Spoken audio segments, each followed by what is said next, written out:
Hello, curious minds, and welcome back to Old News, the podcast where we gaze through the rearview mirror of history.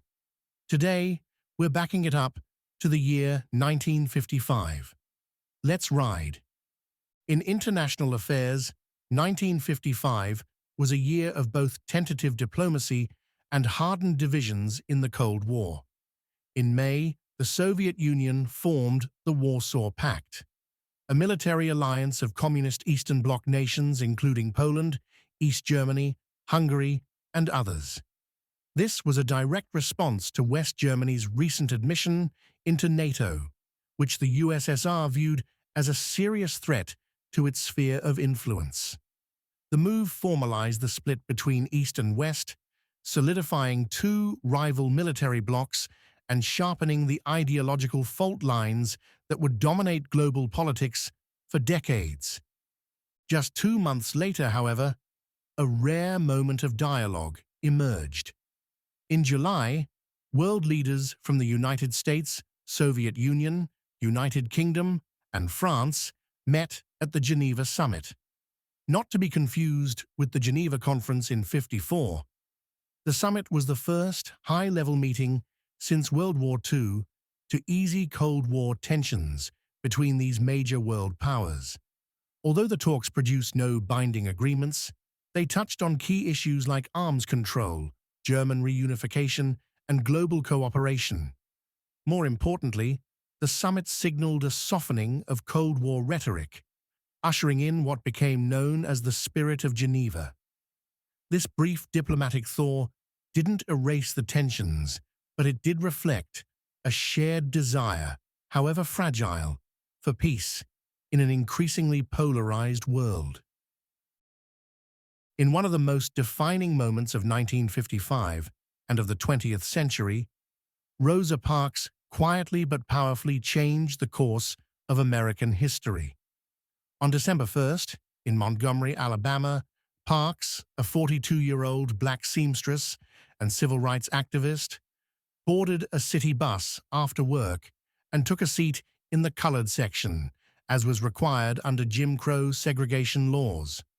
When the bus filled up and a white passenger was left standing, the driver demanded that Parks and 3 other black passengers give up their seats. The others complied, but Parks refused to move. She wasn't the first to resist segregated seating, but her action came at the right moment. Parks was already involved in the Montgomery chapter of the NAACP, National Association for the Advancement of Colored People, working closely with civil rights leaders like E.D. Nixon, and her arrest sparked a groundswell of organized protest. She was arrested, fingerprinted, and fined $14, setting in motion a community response that would shake the nation. Within days, the Montgomery bus boycott was launched.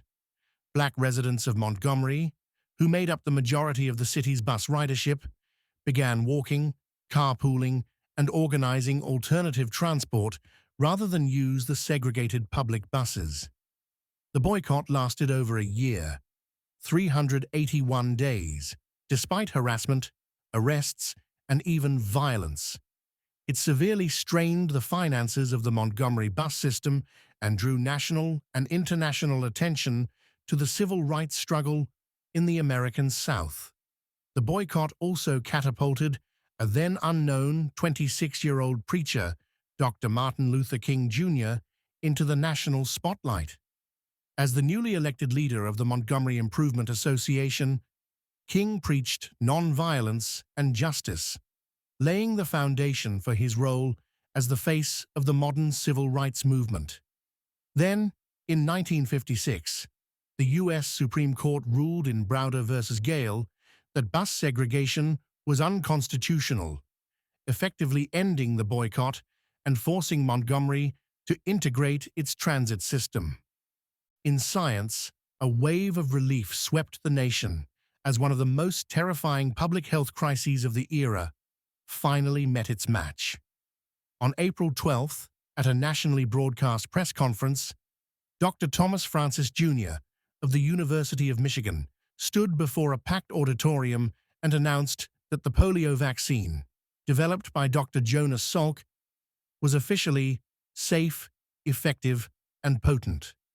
The news was met with cheers, tears, and spontaneous celebrations.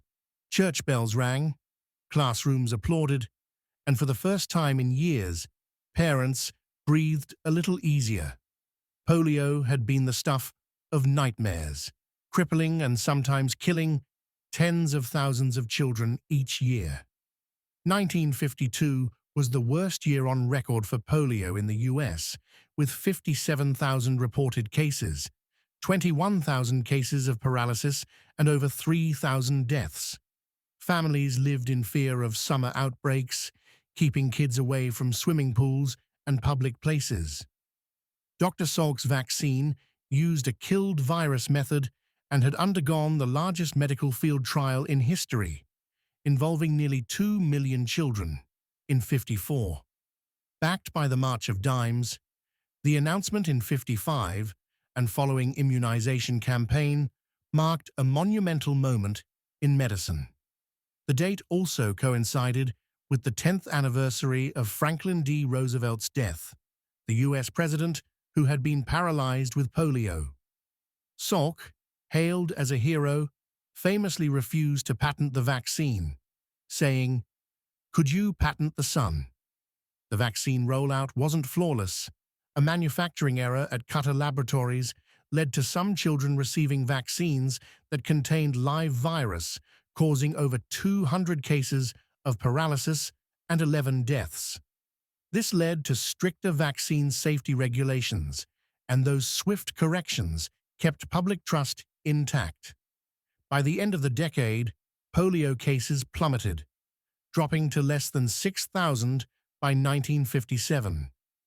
In the late 50s, Dr. Alba Sabin developed, tested, and rolled out an oral polio vaccine using a weakened live virus. This became the dominant version in many countries due to its ease of administration and longer-lasting immunity.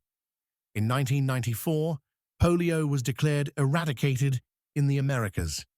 55 was also a year of technological innovation, including the first working prototype of fiber optic cable by Narinder Singh Kapani and the introduction of the microwave oven for home use by Raytheon.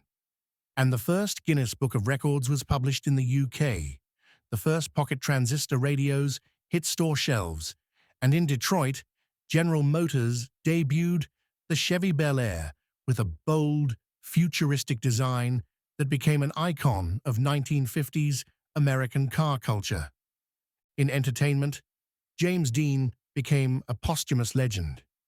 He starred in East of Eden, Rebel Without a Cause, and Giant, but tragically died in a car crash in September at age 24. His brooding persona and untimely death immortalized him as a symbol of youthful rebellion. Culturally, 1955 was a big year for the birth of rock and roll. Bill Haley and his Comets released Rock Around the Clock, which became one of the most popular songs of all time and is often credited with helping to popularize the genre. The song was actually released in 1954, but it gained mainstream popularity after being featured in the film Blackboard Jungle, and Marian Anderson became the first African American to perform at the Metropolitan Opera in New York, breaking barriers in the world of classical music. On the small screen, the $64,000 Question premiered and became one of television's biggest game shows, reflecting the growing influence of TV in American culture. In sports, the Brooklyn Dodgers won their first and only World Series title in Brooklyn, defeating the New York Yankees in 7 games. The victory brought joy to a team that had been long overshadowed by its crosstown rivals. And Disneyland, the first-ever theme park, opened on July 17, 1955, in Anaheim, California. Walt Disney envisioned a place where families could experience immersive storytelling, innovative attractions, and themed environments, something absent from the amusement parks of the time. His vision was groundbreaking, blending entertainment, technology, and design in a way that had never been done before. Walt meticulously oversaw every aspect of the project, keeping much of it a secret until the grand unveiling. The park was funded through a mix of his personal savings, loans, and a partnership with ABC Television, which also helped promote the park through the wonderful world of Disney television show. The 160-acre park was built in just 1 year, a remarkable feat considering the scope of the project, although not everything was finished by the opening day. 10,000 invited guests attended this first day, but technical difficulties, counterfeit tickets, and a heat wave caused chaos. Some areas were unfinished, and the freshly paved streets were soft in the heat, but the magic of Disneyland still captivated the crowd. With its themed areas like Adventureland, Fantasyland, and Tomorrowland, Disneyland quickly became a success, despite initial hiccups, and they would go on to expand with Walt Disney World in Florida in 1971, Tokyo Disneyland in '83, and several others globally. In our final story, French designer Christian Dior introduced the A-line dress, beginning a fashion evolution and setting the tone for the minimalist, modernist looks that followed. But a new influence emerged with the Beat generation, young writers and thinkers who rejected post-war conformity in favor of raw experience, jazz, spirituality, and freedom. Figures like Jack Kerouac, Allen Ginsberg, and William S. Burroughs explored life on the road, consciousness expansion, and pushing literary boundaries. Their stripped-down fashion, poetry readings, and anti-materialist values laid the groundwork for the counterculture to come. It was rebellion with a typewriter, a cigarette, and a jazz record playing in the background. 1955 was the year Ginsberg wrote and read the long-form poem Howl for the first time at Six Gallery in San Francisco, widely considered the cultural spark that ignited the Beat movement publicly. Well, that's our old news.